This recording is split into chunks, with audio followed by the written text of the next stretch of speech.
Traveling to and from Wichita, Kansas is what we're going to be talking about today. But before we get into all that, please like, comment, subscribe, share, all those fun things help grow the channel, especially subscribe on YouTube here while you're watching this. But I got 6 things I'm going to go over that should help you. These are in by no means any order or all inclusive. It's just 6 things for you to consider as you're traveling to and from Wichita, Kansas, whether you live here or not, to get an idea of it. So we have a pretty decent sized airport with small wait lines and security. So when it comes to planning, like how early do I got to be there?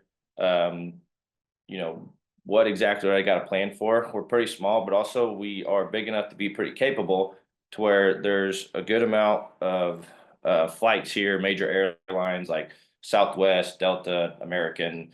We don't have Spirit, I don't believe, but we do have most of the major airlines, and it's decently able to be traveled well. But as far as navigating it, like I personally like to go park in the parking lot and pay the $11 economy parking lot pass if it's like a 2 or 3 day thing. That's cheaper, more convenient, easier than an Uber and bothering somebody to come um, get you. But they just recently redid the airport, but so it's pretty decent size. But we got small wait lines and security. If you can fit everything on a carry-on, that's even more preferred because you can get in and out real fast. So I've had some people that have showed up to the airport like an hour before their flight, 30 minutes before their flight, got on and go.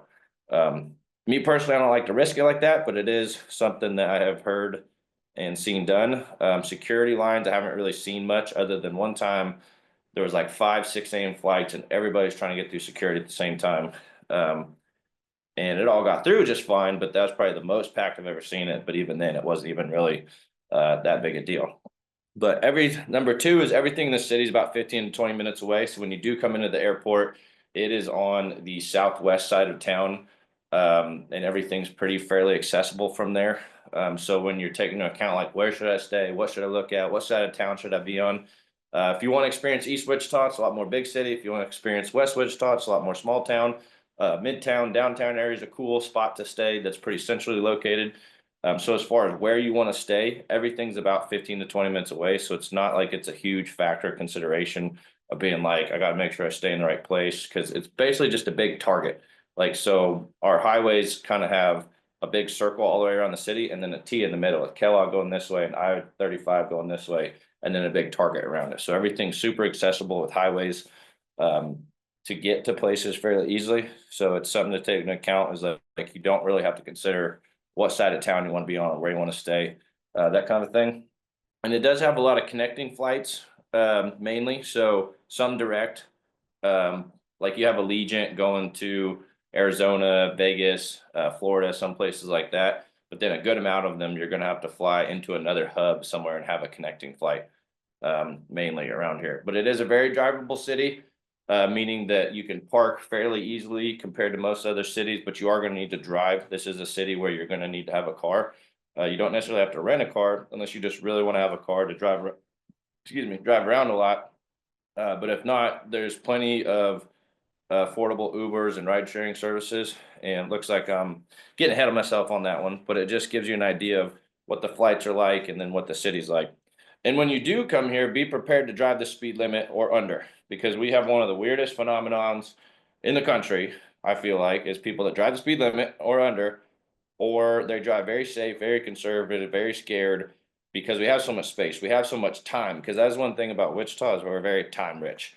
Not only do we have a very affordable cost of living as far as financially, the amount of time you have here, we're very time rich. So not only do you have more money to spend, you have more time to spend traveling to and from Wichita, Kansas. So whether that's work, whether that's play, whether that's going somewhere else, like that is one of the biggest benefits I see to Wichita is how much time that you have here. Now, sometimes you can get bored, you can create drama, stress, issues, that kind of thing from having so much time, but we are a very time rich city. And I think that's why a lot of times people drive the speed limit or under because we're in no hurry to get anywhere. It's a laid back, lackadaisical, like easy paced lifestyle until you want to get something done. And then you're like, this is frustrating. Like, get out of my way, get going. Come on, we got places to be, we got things to do with that. So be prepared to drive the speed limit or under.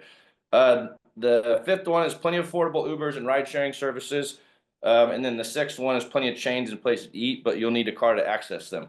So we love our chains. We love eating, probably that time thing, like you said. We like drinking. We have a lot of really cool places to eat at. If you go check out Wichita Food and Booze, it's a Facebook group that I made. It's got like 160,000 people in there. It's to highlight the mom and pop places, but then also just what's going on around the city, around food, around booze, events, things like that. Purely promotional, informational. We don't have bad reviews on there. It's not for that. It's mainly just to put out all the cool things we're doing in Wichita. We have plenty of chains, plenty of places to eat, plenty of things to do. We don't necessarily have like a main entertainment district, but it's really easy to get around. And there's plenty of Ubers and plenty of ride sharing services. So if you're trying to travel to and from here, what I'd recommend is like fly in on like a Wednesday or a Thursday, stay till Sunday, and then experience what the whole place is like, not only during the weekday, but then also the weekend to get the full experience of Wichita and traveling to and from here. It's one of my favorite things to do, even though I live here and I'm from here originally. I travel to and from here a lot just because I'm an adventure man and I like to go see the world and see what's out there. But Wichita really allows me to do that, is to travel to and from Wichita a lot. So that's my 6 tips. By no means, like I said, all inclusive.